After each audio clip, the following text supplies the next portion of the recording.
Hello everyone, my name is Divya Singh. आज हम start करने जा रहे हैं क्लास 6 का 5th चैप्टर, जो कि हम लोग पहले से ही 4 चैप्टर कंप्लीट कर चुके हैं।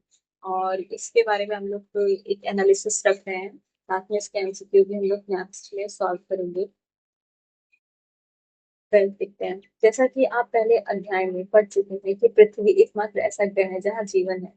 मानव जहाँ यहाँ जीवित रह सकता है क्योंकि जीवन के लिए यह आवश्यक तत्व भूमि, जल तथा हवा पृथ्वी पर मौजूद है।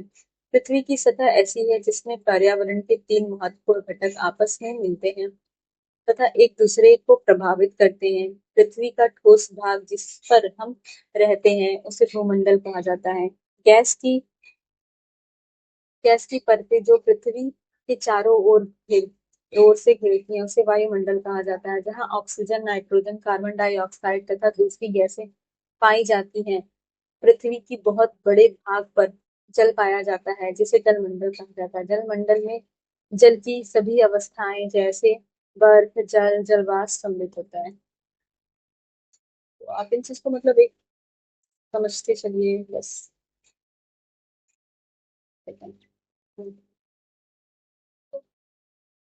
जैसे कि भूमंडल क्या, पृथ्वी का ठोस भाग जिस पर हम रहते हैं वह भूमंडल कहा जाता है। गैस की परतें जो पृथ्वी के चारों ओर से घेरती है वो वायुमंडल कहा जाता है, जैसे ऑक्सीजन, नाइट्रोजन, कार्बन डाइऑक्साइड, दूसरी गैसें भी पाई जाती है। पृथ्वी के बहुत बड़े भाग पर जल पाया जाता है जिसे जलमंडल कहा जाता है। जलमंडल में जल की सभी अवस्थाएं हैं जैसे बर्फ, गैस है, जल, जलवाष्प सम्मिलित है। जीवमंडल में सीमित क्षेत्र है जहाँ स्थल, जल, हवा एक साथ मिलते हैं, जहाँ सभी प्रकार के जीवन पाए जाते हैं। भूमंडल पृथ्वी के ठोस भाग को भूमंडल कहा जाता है। भूपर्वतीय की चट्टानों तथा मिट्टियों की पतली परत का बना होता है जिसमें जीवों के लिए पोषक तत्व पाए जाते हैं। जीवों के लिए पोषक तत्व पाए जाते हैं। जीवों के लिए पोषक तत्व पाए जाते हैं।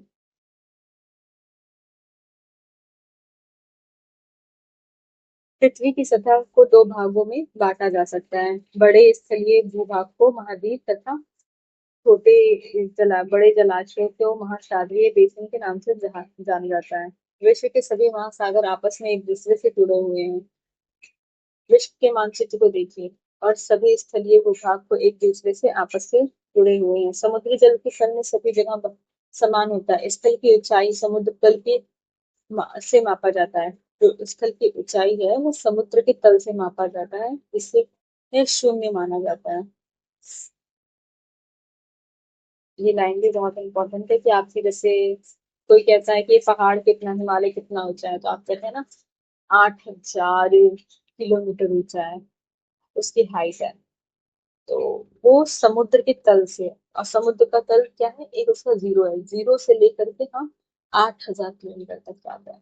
ठीक है।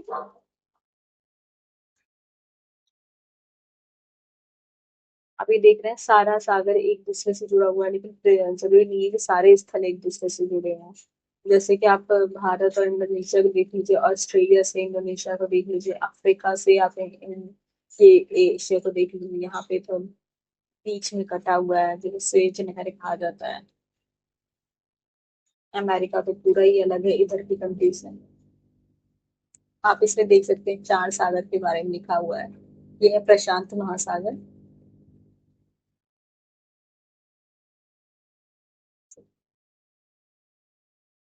ये प्रशांत महासागर, ये अंटार्कटिका, ये दक्षिणी महासागर, हिंद महासागर, और ये भी प्रशांत महासागर है। ये थोड़ा घुमा के दिया हुआ है। विश्व का सबसे ऊंचा शिखर माउंट एवरेस्ट समुद्र के तल से 8,884 मीटर ऊंचा है। ठीक है। विश्व की सबसे गहरा भाग प्रशांत महासागर का मरियाना गर्त है जिसकी गहराई 11,200 मीटर है, मतलब 11 किलोमीटर। और ये 8,884 मतलब 8 किलोमीटर प्लस 884 मीटर, 48 मीटर। क्या आपने कभी कल्पना की है कि समुद्र की गहराई पृथ्वी की सबसे ऊंचे भाग से इतनी अधिक भी हो सकती है? कभी किया है गैस? महाद्वीप। पृथ्वी पर 7 प्रमुख महाद्वीप हैं। ये विस्तृत जला राशि के द्वारा एक दूसरे से अलग हैं, जैसे कि एशिया, यूरोप, अफ्रीका, उत्तरी अमेरिका, दक्षिणी अमेरिका, ऑस्ट्रेलिया, अंटार्कटिका। विश्व के मानचित्र को देखिए तो आप ध्यान दीजिएगा, इस स्थल का बहुत बड़ा भाग उत्तरी गोलार्ध में पाया जाता है। एशिया विश्व का सबसे बड़ा महाद्वीप है। यह पृथ्वी के कुल क्षेत्रफल का 1/3 भाग पे फैला हुआ है। पृथ्वी का जितना क्षेत्रफल है ना, उसके 1/3 भाग में केवल एशिया ही है। यह महाद्वीप पूर्वी गोलार्ध में स्थित है। कर्क रेखा इस महाद्वीप से होकर गुजरती है। एशिया के पश्चिमी में यूराल पर्वत एशिया के पश्चिम में यूराल पर्वत जो यूरोप को अलग करता है, ठीक है, यूरोपियन को अलग करता है। और यूरोप एशिया के संयुक्त भूभाग को यूरेशिया कहा जाता है। यूरोप एशिया से बहुत छोटा है। यह महाद्वीप के एशिया का पश्चिमी में स्थित है। अंटार्कटिक वृत्त इससे होकर गुजरता है। अंटार्कटिक वृत्त ये यूरोप से होकर के गुजरता है। यहाँ 3 तरफ से जल से घिरा हुआ है। विश्व के मानचित्र देखिए, इस स्थिति का पता लगाइए। अब हम देखेंगे। अफ्रीका एशिया के बाद विश्व का दूसरा सबसे बड़ा महाद्वीप है। एशिया के बाद कौन है? अफ्रीका है। विषुवत 0 डिग्री अक्षांश इस महाद्वीप के लगभग मध्य भाग से होकर गुजरती है। अफ्रीका से होकर के 0 डिग्री गुजरती है। ये तो नॉर्मल क्वेश्चन है, बट एक हाईलाइट करके हमें देखना चाहिए। अफ्रीका का बहुत बड़ा भाग उत्तरी गोलार्ध में स्थित है। आप पाएंगे कि यही एक ऐसा महाद्वीप है जिससे होकर कर कर्क, विषुवत और मकर तीनों ही रेखाएं जाती हैं। या आप ऐसा एक महाद्वीप है जिससे तीनों ही रेखाएं गुजरती हैं। भारत से सिर्फ कर्क रेखा गुजरती है और ऑस्ट्रेलिया से सिर्फ मकर रेखा गुजरती है। लेकिन अफ्रीका से आपका कर्क, मकर और विषुवत तीनों ही रेखाएं गुजरती हैं। सहारा का रेगिस्तान विश्व का सबसे बड़ा रेगिस्तान है, जो कि अफ्रीका में ही स्थित है। यह महाद्वीप चारों तरफ से समुद्र के महासागरों से घिरा है। विश्व के मानचित्र को देखिए, आप देखेंगे कि विश्व का सबसे लंबी नदी नील नदी अफ्रीका में ही है। विश्व की सबसे लंबी नदी नील नदी है, जो अफ्रीका में है। अफ्रीका का मानचित्र देखिए और बताइए कि कर्क रेखा, मकर रेखा, विषुवत इन किन किन भागों से ऊपर गुजरता है। उत्तर अमेरिका विश्व का तीसरा सबसे बड़ा महाद्वीप है। यह दक्षिण अमेरिका की एक समुद्री स्थल से जुड़ा है। इसका पैमाना स्थल संधि है। ये स्थल संधि से जुड़ा हुआ है ना, जैसे उत्तरी अमेरिका, दक्षिणी अमेरिका, यहाँ पे पनामा नाम की जल संधि है, ठीक है। कहा जाता है ये महाद्वीप पूरी तरह से उत्तरी एवं पश्चिमी गोलार्ध में स्थित है। या महाद्वीप, अगर कोई से क्वेश्चन पूछा जाता है ना, कौन सा ऐसा महाद्वीप है जो उत्तर और पश्चिम दोनों गोलार्ध में स्थित है? उत्तर अमेरिका, दक्षिण अमेरिका।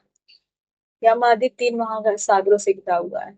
3 महासागर, यहाँ सब साइड, यहाँ पे प्रशांत महासागर है, यहाँ पे अंटार्कटिक महासागर है, यहाँ नीचे दक्षिण महासागर है, ठीक है। और ये जल संधि भारत और इनके बीच में भी तो पाक जल संधि है, श्रीलंका और भारत के बीच में। ये एक दूसरे से जोड़ती है। यहाँ पे पनामा जल संधि है। दक्षिण अमेरिका का अधिकांश भाग दक्षिणी गोलार्ध में स्थित है। इसके पूर्व में और पश्चिम में कौन से 2 महासागर हैं? अभी आपको बताया मैंने, अंटार्कटिक और प्रशांत महासागर। विश्व की सबसे लंबी पर्वत श्रृंखला एंडीज विश्व की सबसे लंबी पर्वत श्रृंखला एंडीज से उत्तर दक्षिण में फैली हुई है। उत्तर से दक्षिण तक में फैली हुई है, ठीक है। ये पूरी यहाँ ऐसे यहाँ पे स्थित है, फैली हुई है। दक्षिण अमेरिका में विश्व की सबसे बड़ी नदी अमेजन अमेजन नदी, यहाँ पे ऐसे अमेजन नदी यहाँ से पूरा निकल के उधर बहती है। ऑस्ट्रेलिया विश्व का सबसे छोटा महाद्वीप है, जो कि पूरी तरह से दक्षिणी गोलार्ध में स्थित है। यहाँ के चारों तरफ महासागरों तथा समुद्र से घिरा हुआ है।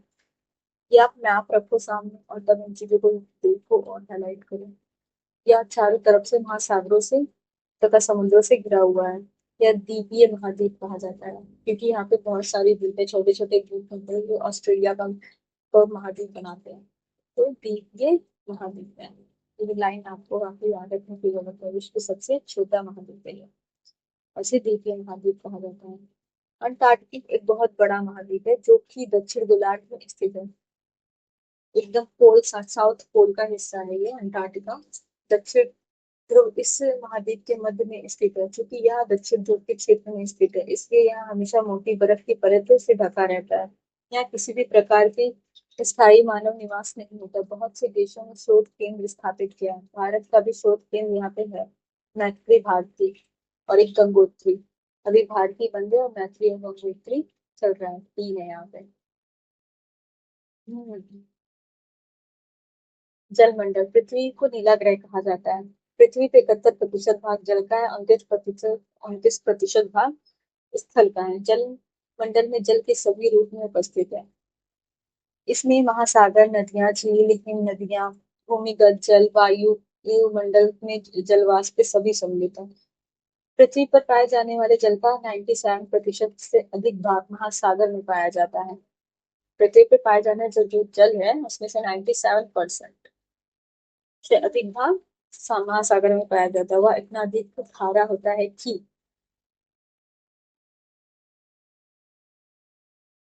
मानव के उपयोग में नहीं आ सकता। शेष जल का बहुत बड़ा भाग बर्फ की परतों एवं महीन नदियों एवं भूमिगत जल के रूप में पाया जाता है। जल का बहुत कम भाग वर्ण या जल के रूप में पाया जाता है, जिसे वो मनुष्य के इस्तेमाल करने लायक होता है।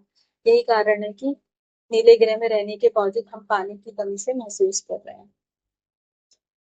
आप इस लाइन को मीन्स की राइटिंग पे लिख सकते हो कि शेष जल के बहुत बड़ा भाग है वो बर्फ की परतों की और इन नदियों और भूमिगत जल में पाया जाता है, जो कि इस्तेमाल करने वाला जल तो उससे भी कम है।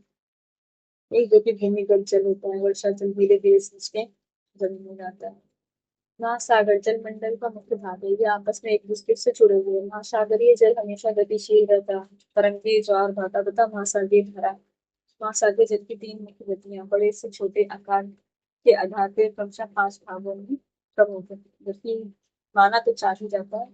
एनसीईआरटी में 5 लिखा है, जैसे प्रशांत महासागर, अटलांटिक महासागर, हिंद महासागर, दक्षिण महासागर और आर्कटिक महासागर।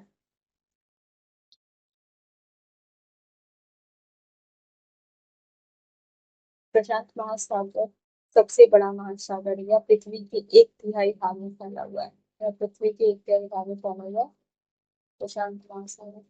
पृथ्वी का सबसे गहरा भाग मेरियाना गर्त प्रशांत महासागर में ही स्थित है।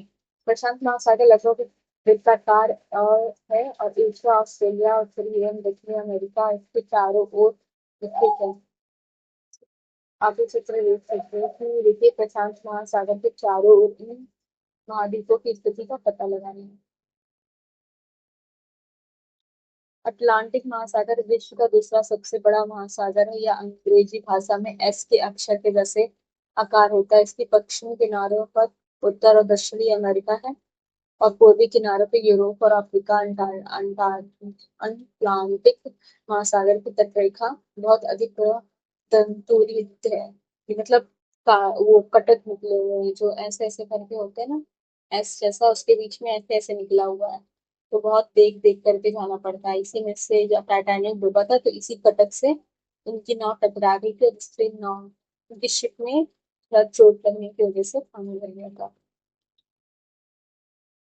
इसी को बोलते हैं दंतुरित। यह अनियमित एवं दंतुरित तटीय रेखा पूरे इसे एस में ना ऐसे ऐसे करके बना हुआ है। प्राकृतिक पोताश्रयों एवं पतनों के लिए आदर्श स्थिति है। व्यापार की दृष्टि से यह सबसे व्यस्त महासागर है। हिंद महासागर की एक ऐसा महासागर है जिसका नाम किसी देश के नाम पर है, यानी भारत के नाम पर रखा गया है। यह महासागर लगभग त्रिभुजाकार है। इसके उत्तर में एशिया, पश्चिम में अफ्रीका तथा पूर्व में ऑस्ट्रेलिया स्थित है। दक्षिण महासागर अंटार्कटिका महाद्वीप को चारों ओर से घेरता है। यह अंटार्कटिका महाद्वीप से उत्तर की ओर से 60 डिग्री अक्षांश तक फैला हुआ है। अंटार्कटिक महासागर उत्तर ध्रुव वृत्त में स्थित है तथा यह उत्तर ध्रुव के चारों ओर फैला है। यह प्रशांत महासागर के छिछले जल वाले छिछले जल वाले एक संकर से भाग से जुड़ा है, ठीक है, जिसे बेरिंग जल संधि के नाम से जाना जाता है। बेरिंग जल संधि इधर उत्तरी अमेरिका और उत्तरी तट यूरेशिया से घिरा है। मैं आपको लिख दिखाती हूँ बेरिंग जल संधि जो टफ हो सकता है।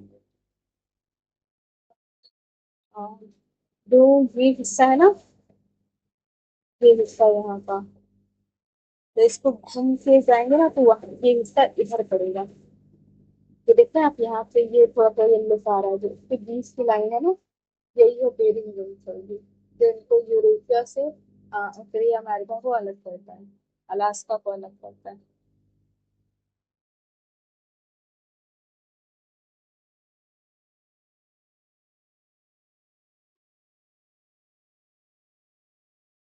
वायुमंडल हमारी पृथ्वी के चारों ओर गैस की एक परत से घिरा हुआ है, जिसे हम वायुमंडल कहते हैं। वायुमंडल की यह पतली परत इस ग्रह को महत्वपूर्ण एवं अटूट भाग है। यह हम ऐसा वायु प्रदान करती है जिससे हम लोग सांस लेते हैं। यह वायुमंडल में हम लोगों को सूर्य की कुछ हानिकारक किरणों से बचाता है। वायुमंडल में 1600 किलोमीटर की ऊंचाई तक फैला है। वायुमंडल को उसके घटकों, तापमान तथा अन्य के आधार पर 5 परतों में बांटा गया जाता है। इन परतों के को पृथ्वी की सतह से शुरू करते हुए क्षोभ मंडल, समताप मंडल, मध्य मंडल, आयमंडल, बहिर्मंडल कहा जाता है। जैसे कि क्षोभ मंडल है जहाँ पे बादल वादल, वर्षा वर्षा, बिजली बिजली सब कुछ। समताप मंडल एकदम शांत होता है। मध्य मध्य मंडल यहाँ पे भी थोड़ी तापमान नॉर्मल, थोड़ा गर्म होना स्टार्ट करता है। फिर आयन मंडल में थोड़ा ठंडा होना, यहाँ पे प्लस माइनस इलेक्ट्रॉन पाए जाते हैं। फिर बहिर्मंडल है जहाँ पे हाइड्रो हीलियम की अधिकता ज्यादा है, हीलियम गैस की।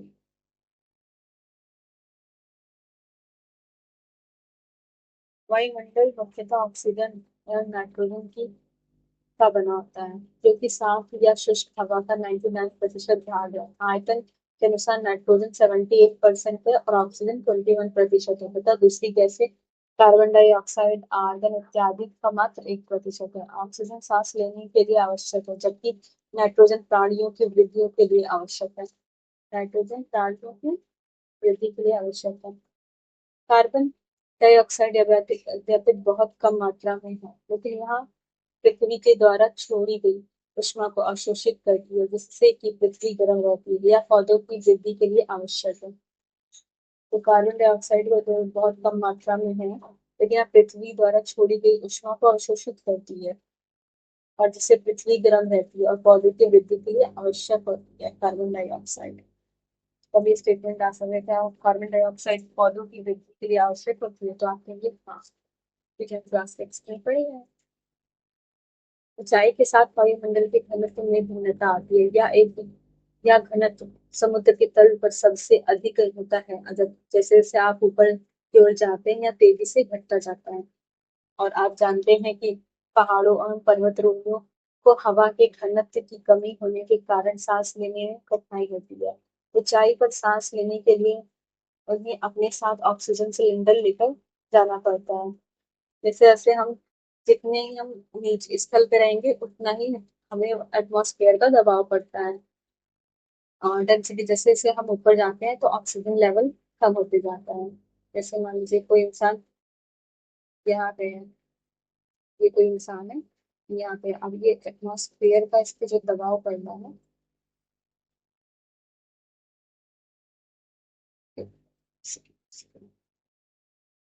और इस पे इतना लंबा एटमॉस्फेयर का दबाव है। लेकिन अब यहीं पे एक पहाड़ है,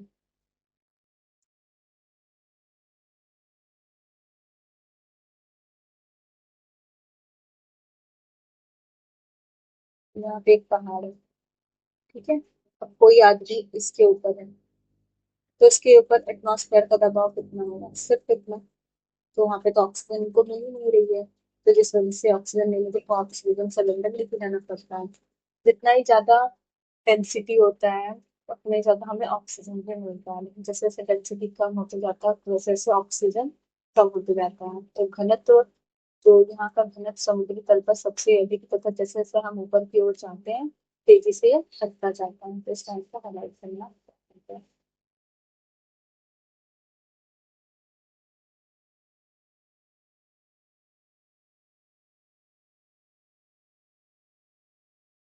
ऊपर की ओर जाते ही तापमान ही घटता है, ऊपर की ओर जब हम जाते हैं तापमान घटता जाता है।